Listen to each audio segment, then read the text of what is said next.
Ça a marché. Moi, je suis allé au Mali à une époque, il n'y avait aucun problème. Maintenant, on n'y va plus. Mais qu'est-ce qui s'est passé? Mais on a paupérisé le Mali. On a fait venir plein de Maliens. Le Mali est devenu pauvrissime. On a continué à exploiter les sous-sols justement pour avoir les matériaux rares qui nous permettent aujourd'hui de faire des voitures prétendument écologiques. C'est-à-dire les voitures hybrides qui fonctionnent aujourd'hui à l'électricité fonctionnent à l'électricité nucléaire.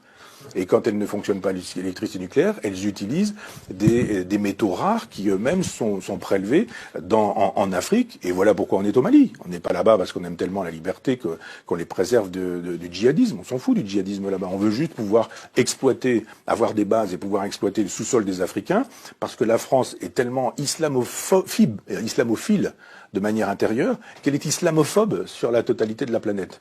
Il n'y a rien de... C'est formidable l'islam en France, mais alors dès qu'on peut tabasser des Afghans, dès qu'on peut tabasser des Irakiens, dès qu'on peut tabasser des Libanais, des Libyens, dès qu'on peut tabasser des Palestiniens, dès qu'on peut tabasser des Maliens, alors là, il n'y a aucun problème, on peut y aller. On fait des bombes, on fait des tapis de bombes, et voilà. 5 ou 6 millions de gens sont morts, de musulmans sont morts dans les frappes occidentales. Pour quelle raison? Parce que on vend des armes, complexe militaro-industriel, possibilité pour les gens qui fabriquent des bombes, des avions à réaction, etc., de dire il n'y a pas de problème. Et après on fait quoi? Quand on a fait beaucoup d'argent, on finance les chefs d'État américains qui eux-mêmes financent ces guerres, qui sont des guerres islamophobes. Ces guerres islamophobes génèrent le terrorisme.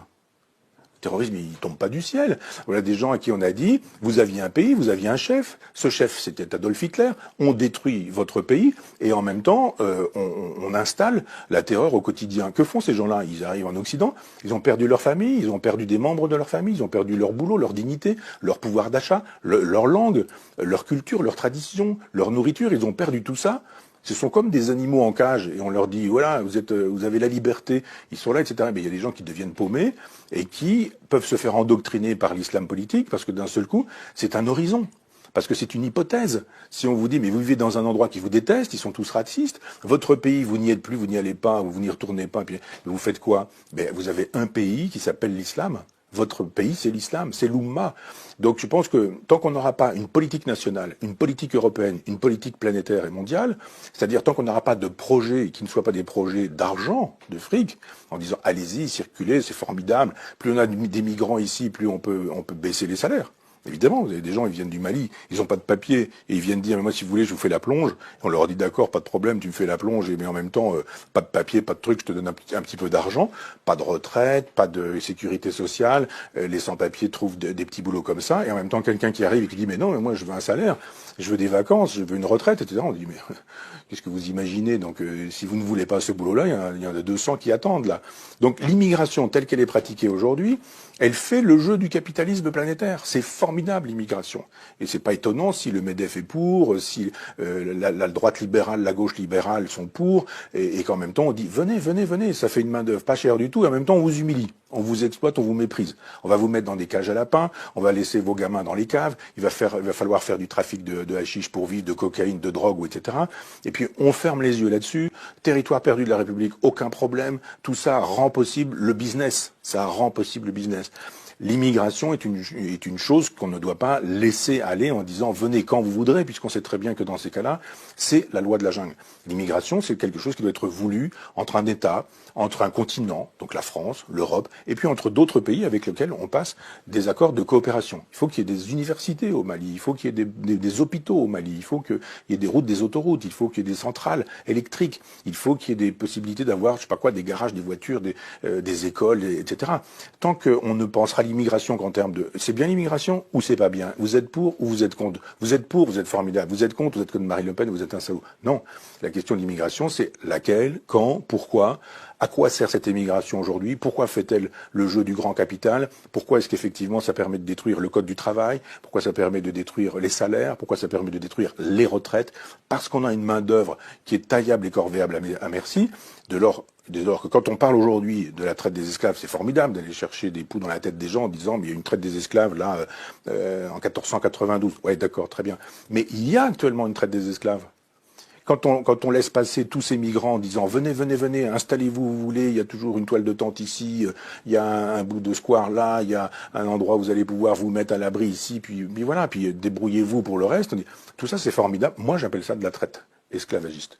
Et j'estime que si on ne pense pas l'immigration, ce que j'ai essayé de faire un peu rapidement, si on ne pense pas des solutions à la question inévitable de l'immigration. Bien sûr qu'il y en a toujours eu, il y en aura toujours, et on n'arrête pas l'immigration en remettant les gens à la mer, ou en remettant les gens sur des bateaux, on les renvoie chez eux. Ça n'a aucun sens. C'est la thèse de l'extrême droite, c'est pas la mienne. Mais c'est juste de dire quelle politique de l'immigration pouvons-nous avoir qui serait une politique de civilisation. On est en train de détruire les civilisations. Moi, j'adore l'art africain, je collectionne un peu d'art africain. Je suis curieux de ces civilisations-là. Que sont-elles devenues ? Que sont-elles devenues? La civilisation, c'est quoi pour ces gens-là? On a détruit leur peuple, leur langue, leurs coutumes, leur façon de s'habiller. Ils sont tous avec des Nike, des machins, des téléphones portables, etc. On dit, mais c'est ça que vous voulez, un grand marché planétaire? Avec des gamins qui sont des consuméristes, des gamins pour lesquels l'horizon indépassable, c'est le grand magasin dans lequel on peut acheter, le supermarché dans lequel on peut acheter des choses, des objets, des biens avec lesquels on peut pouvoir frimer, montrer que, etc., etc. Mais quand vous regardez la sagesse africaine, on l'a pillée, on l'a massacrée.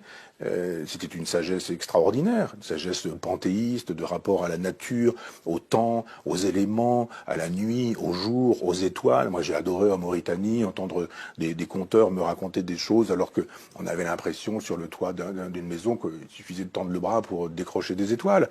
Et on se dit, mais qu'a-t-on fait de la civilisation malienne, mauritanienne? Ah bah quand il s'agit d'avoir 3 statues au Quai Branly, c'est formidable. Les arts africains, les arts premiers, ça c'est formidable. Mais quand il s'agit de dire qu'avez-vous fait de ces civilisations que vous continuez de détruire? L'immigration sauvage et libérale, comme elle est pratiquée, est un génocide de civilisation. On tue les civilisations. Mais le grand marché planétaire qui veut un gouvernement planétaire et qui ne veut que des individus qui consomment, quelle que soit leur religion et leur couleur de peau, a intérêt à dire traversez la Méditerranée, pas de problème. Venez chez nous, vous allez vider nos poubelles, vous allez utiliser les services sociaux, vous allez vous entasser dans des cages d'immeubles où ça va sentir les urines de chiens, de chats, de pistes d'humains, même et ce genre de choses. C'est ça qu'on vous propose. Vous allez vivre ici, c'est très bien, vous allez voir, avec des dealers qui font régner la loi. C'est ça qu'on veut. C'est pas l'idée que je me fais de la France, c'est pas l'idée non plus que je me fais de l'hospitalité.